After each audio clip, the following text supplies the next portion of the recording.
ದಕ್ಷಿಣ ಕನ್ನಡ ಜಿಲ್ಲೆಯ ಮುಲ್ಕಿಯಲ್ಲಿ ನಿನ್ನೆ ತಡರಾತ್ರಿ ಆತಂಕಕಾರಿ ಘಟನೆಯೊಂದು ನಡೆದಿದ್ದು ಕರಾವಳಿಗರನ್ನ ದಿಗ್ಭ್ರಮೆಗೊಳಿಸಿದೆ. ಹೌದು ವೀಕ್ಷಕರೇ, ಮುಲ್ಕಿಯ ಪ್ರಸಿದ್ಧ 9 ಮಾಗಣಿಯ ಒಡತಿ ಬಪ್ಪನಾಡು ಶ್ರೀ ದುರ್ಗಾ ಪರಮೇಶ್ವರಿಯ ದೇವಸ್ಥಾನದಲ್ಲಿ ನಡೆಯುತ್ತಿದ್ದ ಅದ್ದೂರಿ ರಥೋತ್ಸವದ ವೇಳೆ ದೊಡ್ಡ ಅನಾಹುತವೊಂದು ಸ್ವಲ್ಪದರಲ್ಲೇ ಕೈತಪ್ಪಿದೆ.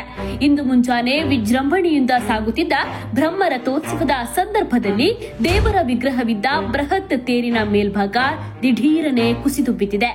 ಈ ಘಟನೆ ನಡೆದದ್ದು ರಾತ್ರಿ ಸುಮಾರು 1:40ರಿಂದ 2 ಗಂಟೆಯ ವೇಳೆಗೆ. ಸಾವಿರಾರು ಭಕ್ತರು ಈ ಐತಿಹಾಸಿಕ ಕ್ಷಣಕ್ಕೆ ಸಾಕ್ಷಿಯಾಗಲು ಸೇರಿದ್ರು.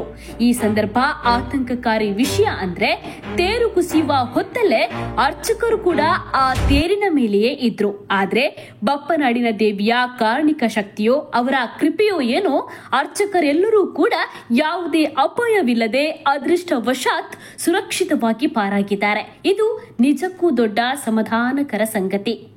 ತೇರು ಕುಸಿದ ದೃಶ್ಯ ಕಂಡು ರಥೋತ್ಸವದ ಸಂಭ್ರಮದಲ್ಲಿದ್ದ ಸಾವಿರಾರು ಭಕ್ತರು ಕ್ಷಣಕಾಲ ಆತಂಕಗೊಂಡಿದ್ರು.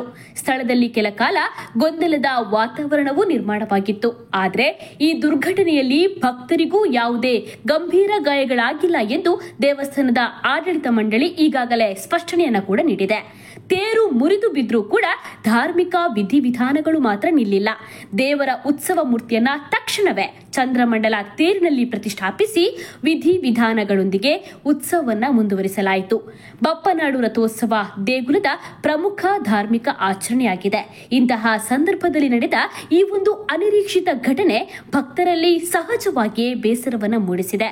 ತೇರು ಕುಸಿಯಲು ನಿಖರವಾದ ಕಾರಣ ಏನು ಎಂಬುದು ಸದ್ಯಕ್ಕೆ ತಿಳಿದು ಬಂದಿಲ್ಲ. ಒಟ್ಟಿನಲ್ಲಿ ಬಪ್ಪನಾಡು ಜಾತ್ರೆಯಲ್ಲಿ ಆತಂಕಕಾರಿ ಘಟನೆ ನಡೆದರೂ ಕೂಡ ಯಾವುದೇ ಪ್ರಾಣಹಾನಿಯಾಗದೆ ಅರ್ಚಕರು ಮತ್ತು ಭಕ್ತರು ಸುರಕ್ಷಿತವಾಗಿರುವುದು ಮಾತ್ರ ನೆಮ್ಮದಿಯ ವಿಚಾರ. ಸದ್ಯ ಚಂದ್ರಮಂಡಲ ತೇರಿನಲ್ಲಿ ಅದ್ದೂರಿಯಾಗಿ ಉತ್ಸವ ಮುಂದುವರಿಯಿತು.